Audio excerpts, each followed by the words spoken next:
Bonjour à toutes et à tous et bienvenue au Goûter panafricain pour un nouvel épisode chargé d'actualité. Aujourd'hui, on va beaucoup parler du continent africain, de la terre-mer. Il s'est passé de beaucoup de choses. Mais avant de démarrer, bien sûr, je suis accompagné de mes fidèles panélistes. On va commencer avec l'invité mystère, Ashen Soud. Comment tu vas, Ashen Soud?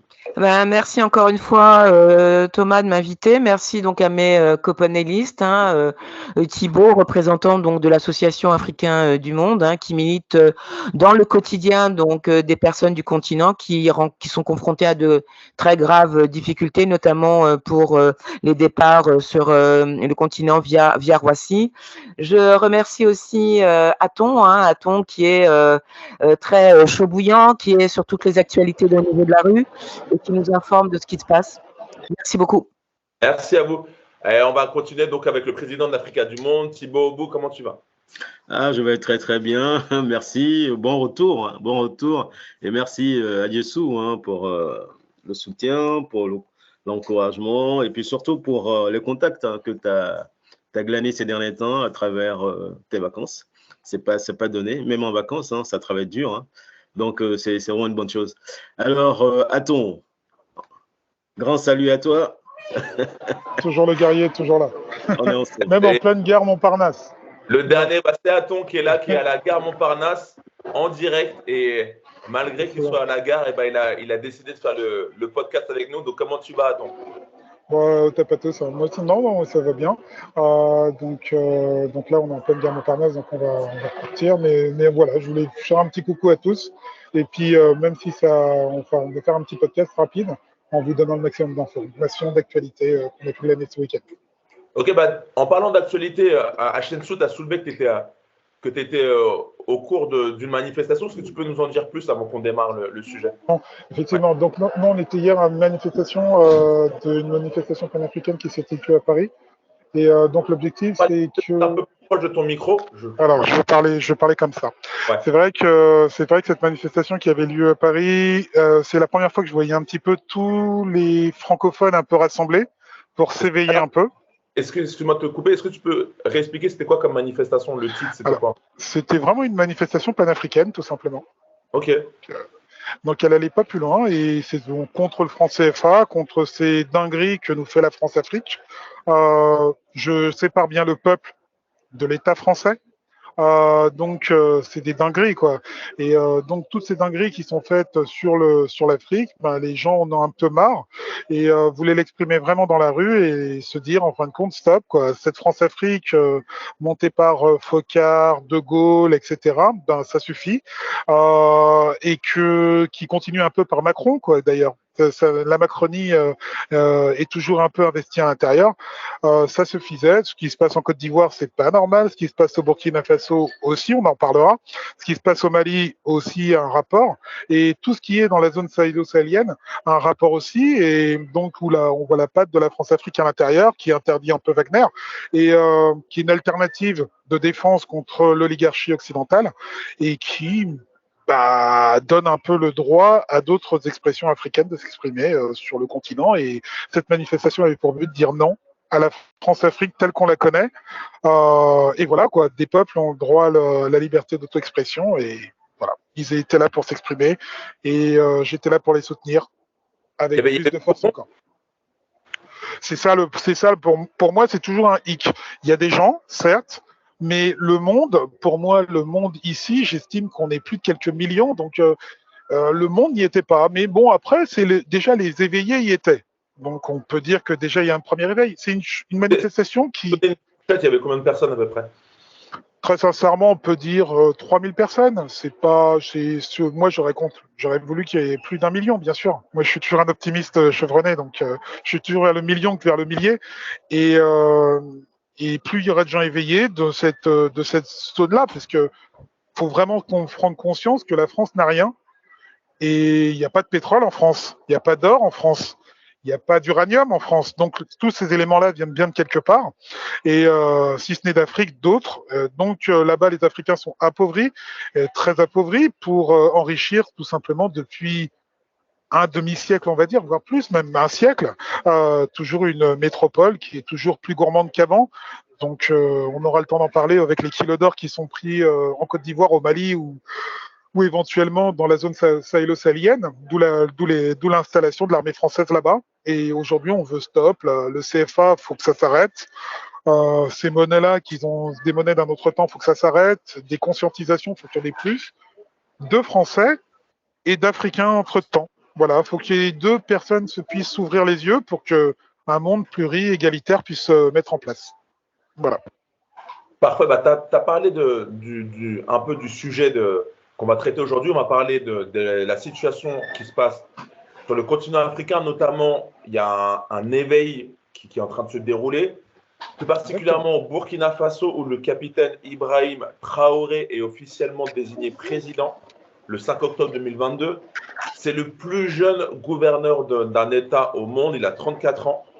Et il se désigne comme un président dans la transition avant qu'il y ait des assises nationales. Et Ibrahim Traoré, qui est le président du mouvement pour la sauvegarde et la restauration, le MPSR, dénonce en fait l'État qui était mis en place juste avant lui, parce qu'il faut rappeler que le Burkina Faso a vécu un coup d'État juste avant. C'était, alors il ne faut pas que je me trompe, c'était le président qui était avant lui, c'était, est-ce que vous l'avez? Ah oui, Christian Caboret. Donc il y avait Christian Caboret juste avant. Et donc Damiba. Caboret, et donc Damiba. Et donc il a destitué Damiba en estimant qu'il n'était pas assez compétent face aux attaques notamment djihadistes et notamment à toute la pauvreté, toute l'ingérence que vit le peuple actuellement au Burkina Faso. Donc lui, il s'estime vraiment comme un président de transition avant qu'il y ait un État plus stable. Je voulais avoir votre avis déjà sur cette situation au Burkina Faso. On va commencer avec la chaîne Soud. Ça rappelle Sankara, non? Ça rappelle pas Sankara un petit peu? Oui, il y a un peu de Sankara. Qu'est-ce que tu en penses, toi, chaîne Soud, de ce soulèvement qui s'est passé au Burkina Faso? Alors voilà, excuse-moi, parce que tout à l'heure je te disais que c'était Damiba. Ce que j'en retiens, je vais pas être très longue là-dessus, c'est justement que l'on retrouve un peu ce qu'on appellerait l'homme providentiel. C'est-à-dire que tout d'un coup, il y a un personnage qui sort donc des rangs de l'armée et qui s'investit effectivement d'une mission qui serait laquelle, et on se demande justement quelle est sa mission, et il est investi de quelle mission.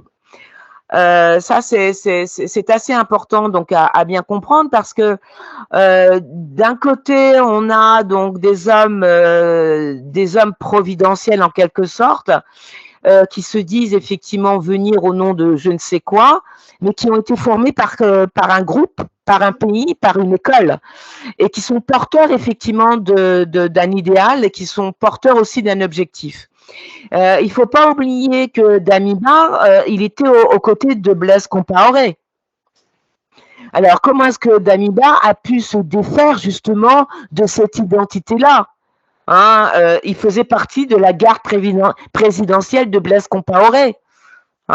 Et aujourd'hui, on découvre avec horreur que lorsque effectivement Blaise Compaoré, qui n'est pas n'importe qui a participé au coup d'État qui a mené à l'assassinat de Sankara, revient au Burkina Faso sous une identité ivoirienne, et qui serait par de fait intouchable, parce qu'il aurait une immunité qui le protégerait effectivement de tout jugement pour cet assassinat et pour son implication, se retrouve donc au Burkina Faso. Ce n'est pas rien. Il ne revient pas sur n'importe quel territoire, et il ne revient pas auprès de n'importe qui. Il revient auprès de Damiba. Donc, la question qui se pose aujourd'hui, c'est qui sont ces hommes qui, tout d'un coup, par je ne sais quelle énergie, se prétendent investis de ce qu'on pourrait appeler une aura presque providentielle, presque biblique, pour mener le pays vers une voie qui serait autre que ce qu'ils vivent actuellement. C'est-à-dire, ils le disent bien souvent, nous sommes là pour la transition. Mais jamais ils ne mettent en avant leur arrière-cuisine, par qui ils ont été formés, pour qui ils travaillent, etc. Donc toute la question aujourd'hui, c'est à quel moment le peuple va naître et porter au nu, comme on le voit actuellement, ce qui se passe au Mali, parce que c'est quand même formidable, et c'est la raison pour laquelle les pays occidentaux sont complètement vent debout contre ce régime, c'est qu'il y a une adhésion populaire. Le peuple est avec ce militaire. Donc, le renversement de Mamiba au profit d'un autre général, d'un autre officier, Ibrahima Traoré, c'est que dernièrement, on a entendu effectivement la population dire si Ibrahima Traoré ne fait pas l'affaire, ça sera un autre homme. Donc on en est là. C'est-à-dire qu'il y a une conscience aujourd'hui, une conscience politique que l'on voit aujourd'hui, comme nous l'a dit tout à l'heure Aton, hein, dans les rues parisiennes, où justement la conscience panafricaine, la conscience politique est en train d'émerger. Voilà. Ok, je voulais avoir l'avis de Thibaut sur la situation au Burkina Faso. Qu'est-ce que tu en penses? Ce changement au niveau de la gouvernance du pays, est-ce que c'est une bonne chose? Ou au contraire, est-ce que tu penses que ça instaure une instabilité croissante? Qu'est-ce que tu en penses? Bon, disons que dans l'immédiat, ça ne peut être a priori, ça ne peut être qu'une bonne chose. Parce que le système qui était en place, malheureusement, c'est un système, comme vient de le dire Chantal, qui était trop lié à la France. Et c'est un système qui était un système tampon entre la population qui veut les richesses de leur pays, hein, et qui veulent aussi le départ des ambassades, le départ de la France, et Damiba qui maintenait ces populations à peu près en caserne, en interdisant les manifestations. Il n'était pas trop clair dans sa posture. Mais ça pouvait s'entendre aussi parce que bon, il a fait Saint-Cyr ici, hein, donc il a signé des contrats ici avec son école de base. Donc il est un peu lié psychologiquement et matériellement à Saint-Cyr, ce qui faisait qu'il n'était pas lisible dans ses actions. Donc a priori, ça peut être une bonne chose. Sauf que c'est un peu le même groupe qui à chaque fois se scinde et sort une tête qui essaie de prendre les, on va dire, les devants des choses pour instaurer à peu près, on va dire, c'est même pas une révolution, instaurer des personnages qu'on ne connaissait pas, qu'on apprend à connaître. C'est un peu ça le jeu actuel. Pourquoi je dis ça maintenant? Parce que logiquement, quand ils arrivent, le discours doit être clair. C'est-à-dire qu'il ne doit pas y avoir de base militaire au Burkina Faso. Il ne doit pas y avoir des troupes d'élite américaines, canadiennes, françaises et anglaises au Burkina Faso. Tant que vous avez des troupes d'élite au Burkina Faso, bien entraînées, bien armées, avec de l'autre côté une armée qui n'a pratiquement pas grand-chose, donc on comprend que le pays est quand même déjà sur une coupe réglée des armées étrangères. Donc quand ils arrivent et qu'ils n'abordent pas le sujet, c'est inquiétant. Quand ils arrivent et que la première action qu'ils posent, c'est d'aller répondre aux questions de RFI et France 24, c'est inquiétant. Parce que la première, on va dire, la première action à faire quand tu arrives dans ce genre de choses, tu t'adresses à ta population. Puisque c'est ta population qui t'intéresse. C'est les intérêts de ta population. Comment tu fais de cette population? Comment tu les protèges? Et comment tu protèges les intérêts? Donc, tu mets plutôt en avant les médias locaux, c'est-à-dire peut-être la chaîne de télévision, la radio, ou même maintenant, on a des médias comme Goûter Panafricain. On a beaucoup de médias qui peuvent faire l'affaire. Donc, on n'est pas obligé d'aller tendre encore le micro à l'ennemi pour lui dire je suis à telle position. Et puis, bon, ça montre aussi une immaturité. Pourquoi? Parce qu'aujourd'hui, on sait bien que le micro donne ta position géographique. Et avec ta position géographique, on peut tout de suite envoyer un missile et te neutraliser. Donc, pour un militaire, c'est quand même bizarre. C'est quand même bizarre qu'il donne sa position, puisqu'on sait aujourd'hui qu'il y a eu des personnages un peu dans la rébellion, comme Sanvibi, qui s'est fait descendre par un coup de téléphone. Donc, on sait comment ça fonctionne. Donc, comment tu arrives pour éventuellement faire changer les choses, parce que pour l'instant, je n'utilise pas le terme de révolution parce que ça prend pas la voie de la révolution. Donc, tu ne peux pas donner ta position en tant que militaire. Un militaire, c'est du secret. Le militaire, c'est le secret. Et tu travailles en secret. Mais quand tu arrives et tu t'appelles RFI pour une interview et tu dis des trucs complètement qui ne tiennent pas debout non plus, il y a problème. Ce n'est pas des experts qui manquent, ce n'est pas des conseillers qui manquent pour l'accompagner. Nous sommes prêts au goûter panafricain pour les accompagner justement dans l'intérêt des Africains. Donc, il ne faut pas qu'ils se dépêchent pour rendre compte à la France, pour rendre compte aux médias français. Non, puisque ce sont ces médias français qui ont vilipendé, qui ont mis en exergue tout ce qu'on appelle aujourd'hui dans le Sahel les trafiquants, le groupe terroriste. Mais il ne peut pas y avoir de terroristes sans argent. Ça, le CFA, ça sert à financer ces terroristes. Donc, comment se fait-il qu'aujourd'hui, on nous parle de terrorisme? Maintenant, politiquement, pour remonter un peu, on sait que dans les années 60 et 70, au Burkina, enfin, l'ancien Haute-Volta, il y avait une instabilité politique, c'est-à-dire qu'il y avait pratiquement des coups d'État tous les ans, tous les 2 ans. Donc, pratiquement, il y a eu beaucoup de successions de coups d'État, jusqu'au coup d'État de Thomas Sankara, que nous aimons bien, qui a transformé un peu le pays pendant 3 ans. Donc, c'est vraiment une instabilité. Mais de l'instabilité peut naître une stabilité sécuritaire, politique, et puis peut naître aussi quelque part une dignité. Parce que nous sommes en marche, non seulement pour notre dignité, mais nous sommes en marche aussi pour reprendre tout ce qu'on nous a piqué partout dans le monde. Et je ne cesserai de le répéter. On nous a tout piqué dans le monde, partout.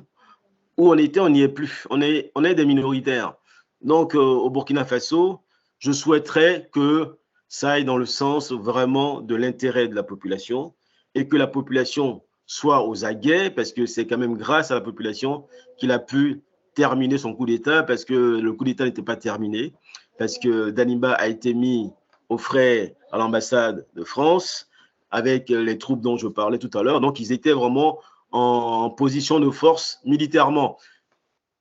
C'est grâce à la population qui sont tous descendus dans la rue que Traoré a pu tenir jusqu'aujourd'hui. Donc, il a intérêt quand même à venir nous voir pour que les choses changent, parce qu'on ne peut pas observer et voir l'État s'écrouler comme une château de cartes. On le voit s'écrouler parce que quand il prend le micro, quand il prend la parole, ben c'est une parole qui est faible. Sa parole est très faible. Donc, vaut mieux qu'il ne parle pas, qu'il envoie au-devant les intermédiaires qui parleront à sa place, et lui, il viendra dire la parole politique sacrée qui a un poids. Donc, pour l'instant, je pense que qu'ils viennent nous voir, nous sommes prêts. Nous avons Adjessou qui est là, qui peut les accompagner avec efficacité, avec dynamisme et avec compétence. On a Aton qui est là aussi, qui peut les accompagner, et on a Thomas. Donc, qu'ils viennent nous voir et on est prêt à les accompagner. Ah, on sera toujours prêt, ça c'est clair. Aton, qu'est-ce que tu en penses? Moi, je suis surpris. Hein. Moi, je vais faire court. L'Afrique, c'est le seul endroit où le vendredi, on est simple citoyen. Le samedi, on prend les armes, on décide de prendre le pouvoir avec quelques militaires. Le dimanche, on fait une attaque sur la maison présidentielle ou dans le palais présidentiel. Et le lundi, on est président. Donc, c'est vrai que faut arrêter ces plaisanteries qui n'amusent que ceux qui veulent être au pouvoir pendant un certain temps et être renversés le week-end prochain. Il faut vraiment que les gens qui prennent le pouvoir soient vraiment des gens sérieux. On veut des panafricains, on veut plus des gens qui prennent le pouvoir et pour amuser la galerie, puisque des gens comme ça suffit. Franchement, ça suffit. On veut vraiment des gens sérieux qui se battent pour des intérêts. Il faut savoir que le Burkina Faso et toute la zone sahélo-sahélienne, comme je le disais tout à l'heure, c'est ici où partent le minerai d'or. Je rappelle que l'or, c'est la monnaie, c'est le métal qui stipule combien vous valez. Aujourd'hui, c'est pas normal que ces zones-là soient les plus pauvres du monde vu le kilo d'or qu'ils ont à l'année. Donc, faut prendre... de ta bouche. Faut vraiment prendre des responsabilités sérieuses avec des gens sérieux, puisque l'or, ça ne se vend pas à l'extérieur, ça se conserve. C'est pas normal que la France soit le 3e ou 4e producteur d'or au monde, sachant qu'il n'y a aucune mine d'or en France, sauf en Guyane, et encore non exploitée.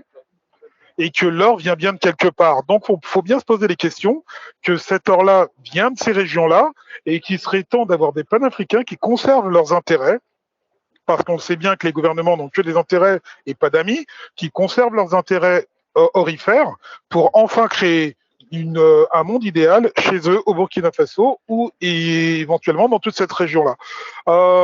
Et je parle de la Côte d'Ivoire, je parle de Burkina Faso, je parle du Mali, je parle de toutes ces régions-là. Le seul qui s'en est rendu compte aujourd'hui, c'est le Mali. Donc il serait temps de s'éveiller que l'or qu'ils produisent aille dans les bons intérêts des gens, c'est-à-dire à la population elle-même. Voilà.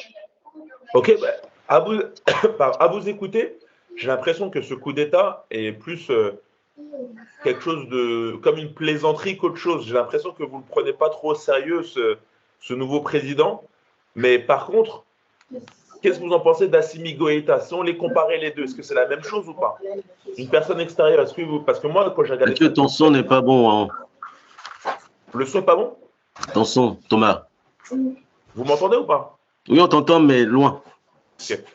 Je disais, à vous entendre, j'ai l'impression que vous prenez ce coup d'État plus comme si c'était quelque chose de pas sérieux, ça a été beaucoup de fois utilisé, ce principe, et vous ne prenez pas vraiment ça, comme si c'était une plaisanterie. Et je me demandais, est-ce que vous pensez que ce nouveau président, est-ce qu'il est légitime en lui-même d'être des présidents? Et quelle est la différence entre lui et Assimi Goïta qui a fait quasiment la même chose? Hachem Sout? Ouais, bon. Ça peut être une question donc d'amour ou de désamour. Est-ce que j'aime ou j'aime pas? Comme on pourrait dire, est-ce que j'aime la fraise ou est-ce que j'aime pas la fraise? La question, comme tu viens de la poser, c'est vrai qu'on a raison donc de s'apesantir sur la question, comme je l'ai dit tout à l'heure, de l'avènement donc des hommes providentiels, donc à la tête donc des États fabriqués en quelque sorte. Hein. De loin, on a l'impression que effectivement, c'est que de la mascarade. On peut prendre ça pour de la rigolade, mais derrière, c'est beaucoup plus sérieux. C'est-à-dire que lorsqu'on prend la Guinée-Conakry, il ne faut pas oublier que le président qui a succédé de manière un peu forcée, puisque c'est lui qui a délogé Alpha Condé donc de son siège de président, on va dire que Mamadi Doumbouya est un ancien légionnaire français. D'accord? Ok.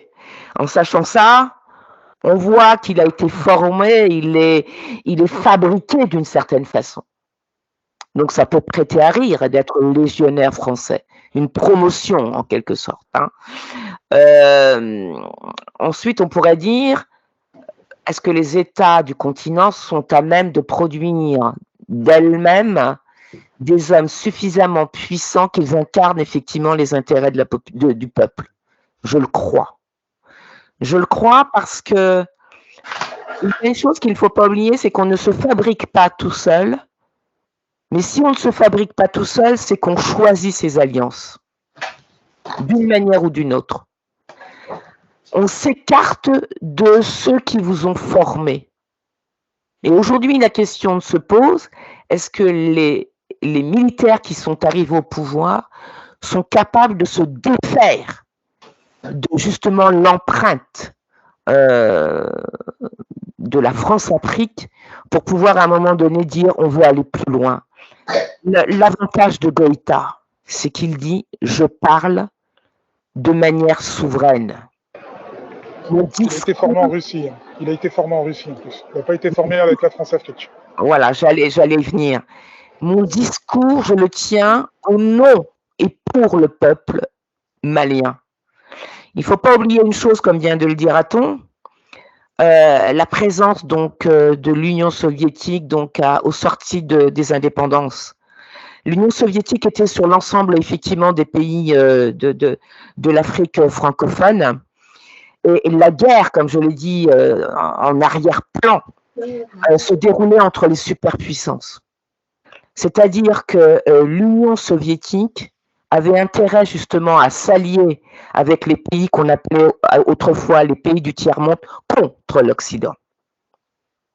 Et aujourd'hui, on se pose la question par rapport à ces pays que l'on appelle des BRICS, entre la Chine, et la Russie, aujourd'hui, ils sont amis. Mais si on met en avant le continent, est-ce que la Chine et la Russie ont la même démarche envers les pays qui autrefois étaient pour eux considérés comme des pays du tiers-monde, pour lesquels effectivement ils portaient un discours idéologique? On sait bien que la Chine aujourd'hui, sur la question de l'Afrique, essaye de maintenir en Afrique une démarche qui serait entre deux, mais qui n'est pas forcément si éloignée, et je le dis, hein, je le prends avec des pincettes, de la France. Recule-toi un peu du micro, s'il te plaît. C'est-à-dire que la Chine s'aperçoit qu'avec 1,4 milliard d'habitants, elle ne peut pas faire l'impasse sur la domination africaine. Et elle va prendre exemple sur comment les pays occidentaux, pendant des siècles, ont tenu sous leur domination un si vaste continent. Donc aujourd'hui, la question que tu me poses, à savoir est-ce qu'on est face à une mascarade, je dirais, est-ce que les chefs d'État au pouvoir sont en capacité de se défaire de cette mascarade pour voir les enjeux qui se crament derrière, c'est-à-dire pour leur avenir entre la Chine et la Russie, parce qu'il faut bien se rendre compte, hein, l'Europe est en passe de vitesse, mais pour l'avenir, les deux blocs que sont la Russie et la Chine, ne vous méprenez pas, ça va être une guerre des titans. Ok. Alors, juste en quelques chiffres avant que je passe la parole. En avril 2002, il y a eu près de 2 millions de Burkinabés qui ont été déplacés à l'intérieur du pays parce qu'il y a eu beaucoup de conflits sur l'extérieur du pays, sur les frontières du Burkina Faso. Et il y a eu plus de 3500 réfugiés et 3500 morts à cause des djihadistes. Et les agriculteurs fuient les régions, donc ce qui provoque de la famine. Et entre 2015 et 2021, les attaques djihadistes ont fait plus de 2000 morts. Il y a eu plus de 3300 écoles fermées. Et 2 500 000 Burkinabés nécessiteront une aide alimentaire d'urgence. Est-ce que vous pensez que ce nouveau président sera capable de faire face à tous ces enjeux qui arrivent au Burkina Faso? Bon, moi, pour répondre à la première question, s'il s'agit d'une plaisanterie, bon, malheureusement, ce n'est pas une plaisanterie parce que derrière ça, il y a quand même des morts. Il y a des morts au quotidien et puis il y a aussi des morts ce qu'ils appellent djihadistes. Il y a des villages qui sont dévastés, brûlés, la population déplacée et tout ça. Mais moi, je pense plutôt que c'est le début d'un mouvement qui est en train de chercher son chemin. C'est-à-dire que il y a des mouvements qui sont en train de s'opérer pour pouvoir avancer. Maintenant, est-ce que les militaires qui ont été formés par la France pourront s'écarter de la France pour pouvoir faire quelque chose? Je pense que l'histoire nous enseigne que oui, parce que quand on prend l'exemple d'Haïti, on a tous une ouverture, c'est un officier français. On a Dessalines, c'est un officier français, mais qui ont réussi quand même à bouter hors d'Haïti la France, gagner l'armée de Napoléon, gagner toute l'Europe, hein, parce que Toussaint Louverture, il a pratiquement fait toutes les guerres de l'Europe et il a toujours été vainqueur en fait dans ces guerres, alors que c'est un officier français qui a tourné Kazakh pour l'intérêt d'Haïti. Donc c'est faisable, mais pour ça, faudrait-il avoir encore une conscience nationale, une conscience, on va dire, communautaire dans le sens où une conscience africaine, hein. Et quand je dis Afrique, j'ai l'étends au-delà de l'Amérique et dans les eaux des îles de l'Amérique, parce que j'aime pas dire Caraïbes, parce que Caraïbes, ça veut dire des personnes en espagnol, hein, qui mangent des hommes, des carnivores. C'est ce que ça veut dire. Et puis bon, il faut que maintenant qu'on inverse les choses, on ne peut pas s'appeler Caraïbes alors qu'on sait ce que ça veut dire. Voilà. Donc, je pense qu'on est temps juste là-bas. Pourquoi? Parce que au jour d'aujourd'hui, il faut que nous soyons dans une démarche qui fait que n'importe quel Africain, qu'il soit en Martinique ou en Guadeloupe, soit capable de descendre sur le continent pour apporter son action efficace pour que les choses soient dans l'ordre. Il n'y a que comme ça qu'on peut y arriver. Parce que du point de vue national, les gens sont trop pris par la survie, sont trop pris aussi par, on va dire, l'extérieur, ce que j'appelle l'extérieur, c'est-à-dire le franc CFA qui les domine au maximum, puisqu'on les fait miroiter des maisons, des entreprises qui ne sont pas tellement des entreprises, puisque quand tu grattes un peu, tu te rends compte que ce sont les entreprises qui sont américaines, canadiennes et françaises. Donc, du coup, il n'y a que cette ouverture extérieure des gens qui sont complètement indépendants dans la tête, qui savent ce qu'ils veulent, qui peuvent venir donner un coup de sémence à cette histoire qui n'a que trop duré. C'est-à-dire qu'on a comme l'impression qu'on est dans un rêve. Comment on peut comprendre qu'un État qui est pratiquement en faillite comme l'État français soit encore en capacité de pouvoir donner des ordres à 14 pays africains? Mais c'est le monde en l'envers. C'est vraiment le monde en l'envers. C'est incompréhensible. On dit, mais comment ça peut arriver? Parce que, par exemple, aujourd'hui en France, on a une pénurie de pétrole parce qu'il y a eu une grève d'une journée. Tout le monde court aux stations d'essence. Vous voyez, c'est-à-dire qu'un pays qui n'a plus rien arrive à maintenir des pays hyper riches comme des pays africains comme le Burkina Faso. Comme le disait Atton tout à l'heure, Burkina Faso est pratiquement le deuxième producteur d'or au monde. Et l'or, c'est la vraie monnaie mondiale. C'est la vraie monnaie. Donc, on ne peut pas continuer comme ça et penser que les choses vont se faire d'eux-mêmes. Il ne faut pas qu'on fasse ça. Et pour finir, je veux dire simplement que au-delà de Burkina Faso, il faut d'autres pays pour enchaîner. C'est-à-dire qu'il faut que le Niger emboîte le pas, il faut que le Sénégal emboîte le pas, il faut que la Mauritanie, qui met sous une coupe réglée toute la population noire, alors que les métis sont en minorité, et c'est eux qui mettent les Noirs en esclavage, emprunt Afrique de l'Ouest. Donc, je pense que tous ces pays doivent bouger, le Sénégal, pour que effectivement ceux qui ont tendance à freiner le pas puissent être emportés par le torrent qui arrive. En fait, c'est grâce à ce torrent que je pense qu'ils n'auront plus le choix. Ils ne peuvent que partir parce que Assimi Goïta, tout seul dans le Mali, avec le soutien des Russes, ce n'est pas forcément suffisant. Il faut maintenant que tous les Africains qui sont partout dans le monde, chacun fait ses bagages et il descend, où chacun prend son cerveau, il se met devant son ordinateur et il apporte ce qu'il peut apporter pour que les pays africains soient solides. Parce que tant que les pays africains ne sont pas solides, n'importe quel noir dans le monde, il est en insécurité, mais partout. Donc ça, il faut qu'on l'intègre dans nos cerveaux pour dire que tant que l'Afrique n'est pas en stabilité, tous les noirs dans le monde sont en insécurité, en errance, et ils sont pourchassés. Regardez l'Espagne, regardez l'Italie, les Noirs sont pourchassés à coups de fusil. Aux États-Unis, c'est pareil. Donc, c'est pas du fantasme, c'est de la réalité. Donc, il faut maintenant que nous agissions le plus tôt possible. Ok, je vais laisser la parole ensuite à Atton. Je voulais juste mettre une virgule en ce qui est dit, mais je suis entièrement d'accord avec ce que dit Thibault. On s'accorde très très bien dessus. Mais bon, il ne faut pas oublier qu'une chose, moi, c'est la manifestation du Mali. Moi, j'y croirais. Ouais, moi, j'y croirais à la manifestation du Mali dès qu'ils auront quitté la religion arabe.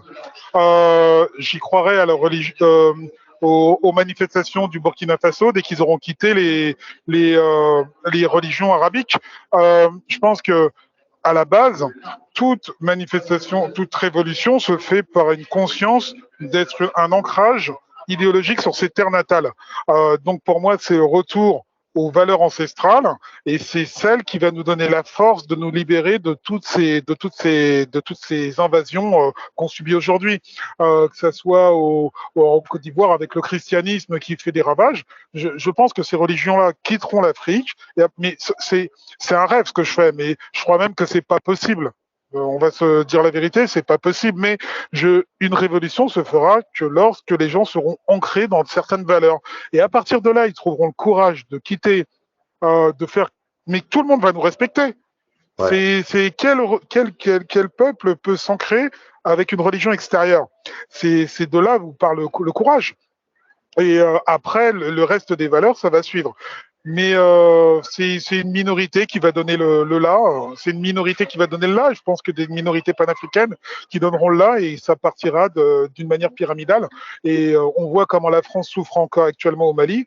C'est vrai que c'est pas une super grosse puissance, la France, mais elle est là. Malheureusement, elle fait partie des 5e puissances mondiales avec l'arme atomique. Et on pourrait dire ce qu'on veut, mais faut qu'il y ait des gens ancrés en Afrique pour se battre contre ces puissances extérieures.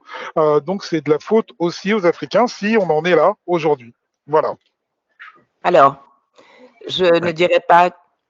Alors, je voulais faire, parce qu'on on a bien traité ce sujet, faire le dernier tour de table. Donc, je vous laisse la parole si vous voulez parler toujours du sujet Burkina Faso ou d'actualité. Oui, alors moi, je n'irais peut-être pas forcément dans le sens d'Acton en disant effectivement que c'est la faute d'eux. Parce que c'est vrai que c'est très compliqué, hein, vu la beauté, je n'arrêterai pas de le dire, de ce continent qui est vraiment incroyable. C'est la terre des dieux, en quelque sorte. Hein. N'oubliez pas, c'est la terre des dieux, il y a tout.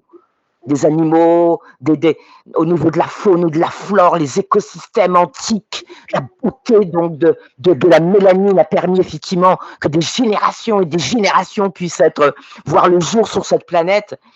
Donc, à qui la faute? Je dirais juste aujourd'hui, nous assistons sous nos yeux à une autre guerre des titans. C'est-à-dire que l'ancienne guerre USA, soviétique, aujourd'hui c'est Russie, Union, États-Unis, Chine. Car c'est un troisième acteur. Et ce troisième acteur va mettre en péril l'équilibre de la terreur. Qu'est-ce que l'équilibre de la terreur? C'est l'utilisation à grande échelle de l'arme nucléaire. Malgré la désescalade pour certains pays, notamment pour les États-Unis et l'Union soviétique, l'ex-Union soviétique, dans la production des armes de dissuasion massive, la Chine aujourd'hui est dotée de la puissance nucléaire. L'Inde est dotée de la puissance nucléaire. Donc aujourd'hui, tous ces pays qui sont dotés de la puissance nucléaire maintiennent l'équilibre de la terreur. Et pourquoi, à votre avis? Pour l'Afrique. Ok. Bon, moi je comprends Aton parce que il a vraiment envie que les choses changent profondément et de façon profonde. Mais ce qu'il faut comprendre quand même, toutes les religions ont pour base l'Afrique, hein, c'est important. Qu'il y ait des changements qui ont été apportés au test ancien pour pouvoir neutraliser la sécurité des Africains au niveau de l'esprit. Ça, c'est un fait. Mais toutes les spiritualités, toutes les religions sont africaines à la base dans leur conception, dans leur développement économique, dans leur développement pratique et stratégique. Ce n'est que tardivement que les autres populations sont arrivées à ce qu'on appelle religion. Ils sont très loin de ça et aussi très loin de la spiritualité. Ça, c'est un fait. Maintenant, deuxièmement, on ne peut pas trop dire que c'est la faute des Africains. Parce que, vous savez, quand un prisonnier est en prison, ce qu'il veut faire, c'est de sortir de sa prison. C'est vrai, tu peux dire, mais tiens, tu as été en prison parce que tu as volé et tu aurais dû faire autrement. Mais on ne sait pas ce qui s'est passé avant. Dans le cas d'Africains, on sait ce qui s'est passé avant parce qu'on sait qu'il y a une coalition encore aujourd'hui devant nos yeux. Hein, les troupes dont je parle, c'est des troupes qui sont réelles, qui sont en Côte d'Ivoire, au Mali, partout. Et Adjessou vient de le dire, c'est qu'ils ont aussi ces armes qui sont pratiquement dans tous nos eaux. La France est, en termes maritimes, c'est la première puissance maritime et les terres qu'elle occupe sont les terres africaines qu'elle occupe. Donc, il y a ces armes qui sont sur la tête de ces Africains. Il y a aussi les universités. Toutes les universités, en termes de conception, en termes pédagogiques, tout ce qu'ils enseignent est contre l'Afrique et contre les Africains. économiquement, aujourd'hui, on est à une inversion. On en a déjà parlé, mais je le réédite, il y a une inversion. La personne qui est pauvre et qui n'a rien, les États qui n'ont rien, ce sont ces États qu'on a sens et ce sont ces États qui sont censés être les États les plus riches, alors que c'est faux. Et médiatiquement, les médias poussent cette histoire dans ce sens-là. À tel point qu'aujourd'hui, économiquement, ces pays ont réussi à rendre pauvres leur population monétairement parlant. C'est-à-dire que toutes les populations aujourd'hui qui sont en Europe et aux États-Unis et au Canada, ils n'ont pas d'argent chez eux à la maison, ils n'ont rien. Tout est en banque et de façon virtuelle et ils travaillent avec leurs cartes. C'est-à-dire que leur propre État a réussi à les détrousser stratégiquement et faire en sorte qu'ils aient des populations qui n'aient rien en fait. Ça, c'est un fait économique qui n'est pas beaucoup analysé, mais qu'il faudrait peut-être un jour analyser. Je vais dire quoi? Je vais dire, pour revenir sur l'Afrique, pour dire que toutes les stratégies sont mises en place pour que l'Africain reste là où on a voulu qu'il reste en minorité. Par exemple, le cas de l'Europe, j'aime bien prendre ce cas de l'Europe parce que aujourd'hui, tous ceux qui se baladent en Europe, quand ils sont noirs, ils rasent le mur, ils se disent tous qu'ils sont étrangers. Et là, ce sont les faits. Ce sont les faits d'aujourd'hui. Mais ça n'a pas toujours été des faits d'aujourd'hui. Hein? Par exemple, quand on rentre dans les musées, on se rend bien compte que toutes les déesses, et je dis toutes et sans exception, que eux-mêmes ont mis dans leur propre musée, ce sont des femmes noires africaines.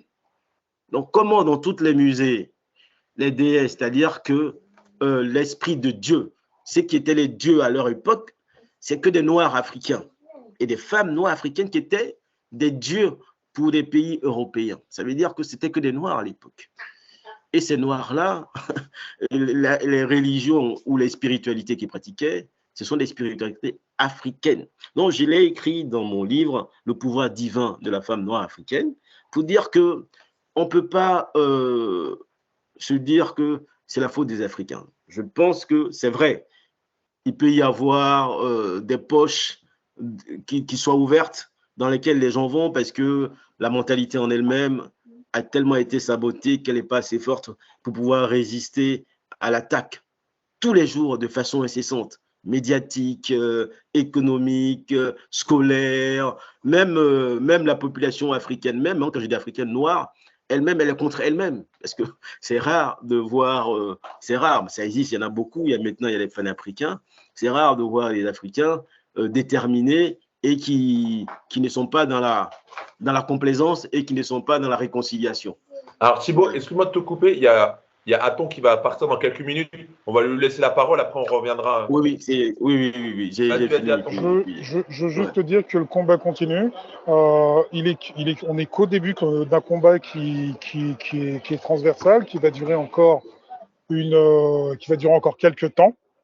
Je l'espère le plus court possible, mais pour nous, j'espère qu'il y aura un enseignement et qu'il nous faut nos écoles pour comprendre notre histoire. Je trouve que nos jeunes sont assez illettrés là-dessus.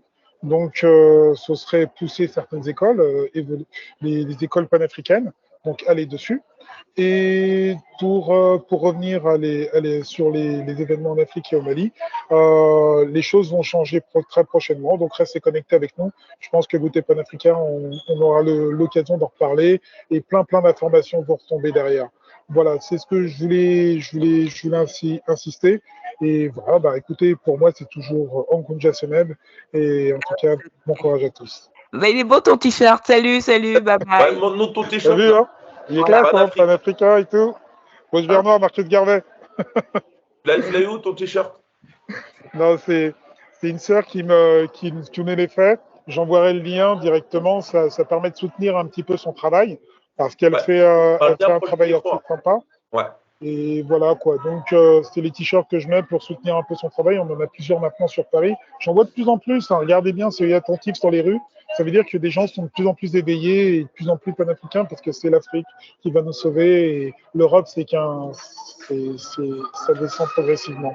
Mais voilà, bon, on sera peut-être pas là pour nous pour le voir, mais en tout cas c'est ce qui nous a annoncé. Voilà. Merci beaucoup. Merci beaucoup Aton. Toujours au combat. Bonne soirée à toi.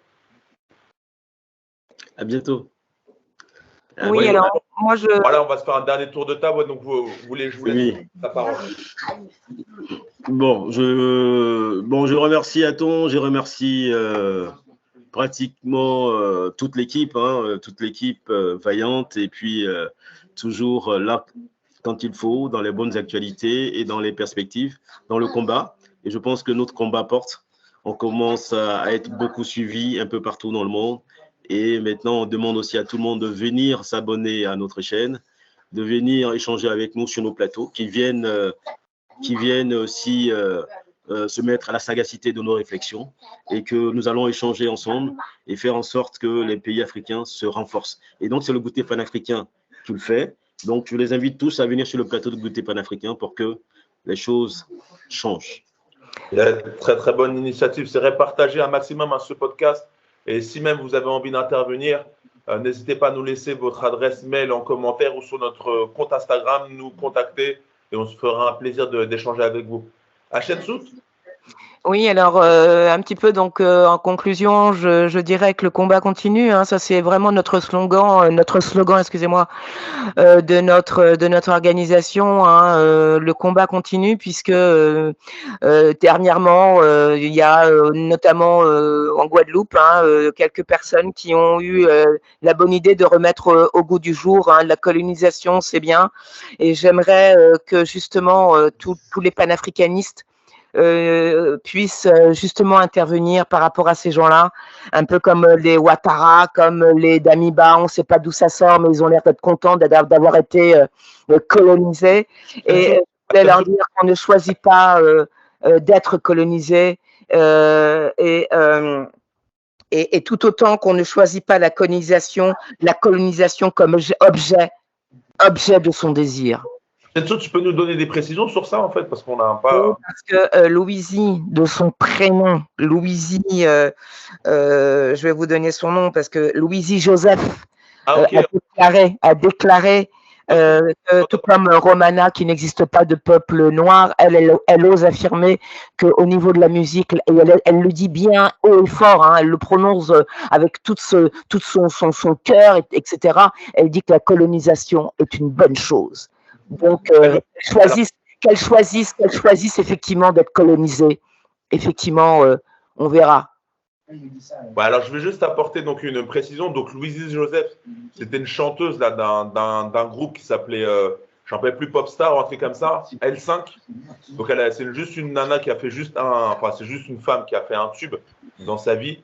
Et elle l'a dit haut et fier dans un plateau que la colonisation a fait des bienfaits, notamment dans la musique. Parce que maintenant, dans les Caraïbes, on a du reggaeton, on a du zouk, etc. En fait, elle a fait un cliché, elle a dit vraiment n'importe quoi, alors que c'est surtout le brassage culturel qui a créé ces musiques, mais ce n'est pas du tout les bienfaits de la colonisation, en fait. Mais dans tous les cas, elle se fait aussi incendier sur Instagram. Ok, c'est une bonne chose, on voit que ça réagit. Et comme je le redis, la colonisation n'est pas un objet de désir. Bien sûr. Okay. Alors, si vous voulez présenter vos livres, juste avant qu'on termine, si vous avez des livres à présenter, Thibaut et ensuite Hachem Sout. Oui, bon, je vous invite à aller lire Le pouvoir divin, mon livre que j'ai écrit, Le pouvoir divin de la femme noire africaine, sur les 5 continents, disponible sur Goûter panafricain, hein, et puis disponible aussi Fnac, Amazon et tout ça. Il aura une réédition et allez-y, vous allez comprendre vraiment le pouvoir de la femme sur les 5 continents, le pouvoir de la femme noire sur les 5 continents. Très bien. Hachem Sout, si tu en as un conseiller ou un site.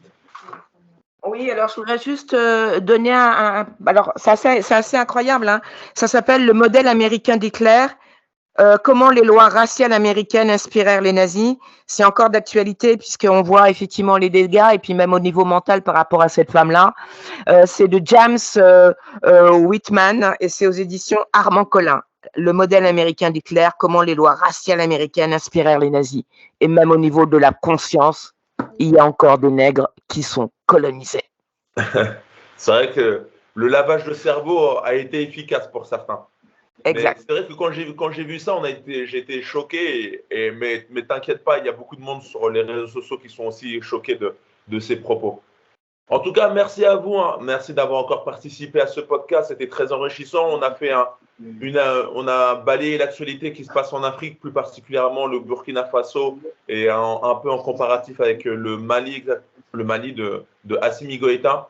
Si le podcast vous a plu, laissez-nous un j'aime, laissez-nous un like. Pensez à commenter le podcast et pensez à partager aussi ce podcast pour nous faire grandir. Et comme disait Thibaut, si vous aussi vous êtes intéressé, que vous avez des choses à dire, laissez-nous votre contact et on se fera un plaisir de vous faire participer à notre émission Goûter Panafricain. Vous pouvez nous voir sur YouTube, Instagram et sur toutes les plateformes de podcast comme Spotify. Passez une bonne journée, les panélistes. On se revoit très très bientôt. Bye bye. Merci beaucoup.